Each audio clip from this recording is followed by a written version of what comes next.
واحده من اكبر مشاكل الماركتنج ايجنسي بتيجي نتيجه الاكونت مانجر اللي شغال معاها، ان هو بيبقى شغال بوسطجي. هدفه الاساسي والوحيد ان هو ياخد البريف او تعديلات العميل وينقلها للفريق، وياخد التاسكات او سواء بقى كونتنت سواء فيديو سواء صوره ايا يكن المنتج النهائي ويديه للعميل.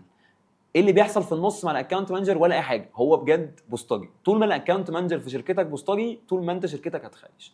الدور الحقيقي الاكونت مانجر في الشركه هو العميل جوه الشركه. قبل ما العميل يوصلوا نتائج الشغل، لازم الاكونت مانجر يبص عليها، لازم يتاكد هل هي فعلا متوافقه مع طلبات العميل. ما ينفعش العميل يكون طالب ان هو عايز ديزاين سيمبل وانا باعت له ديزاين مودرن ومليان الوان ومليان تفاصيل وحاجات، والاكونت مانجر ما يلاحظش الغلطه دي. ما ينفعش الكلاينت يرجع لي ان انا عندي غلطه املائيه. دور الاكونت مانجر فين في مراجعه الغلطات الاملائيه؟ الاكونت مانجر دوره الاساسي ان هو العميل جوه الشركه. يعني ايه العميل جوه الشركه؟ يعني دوره يراجع على شغل الفريق كانه العميل.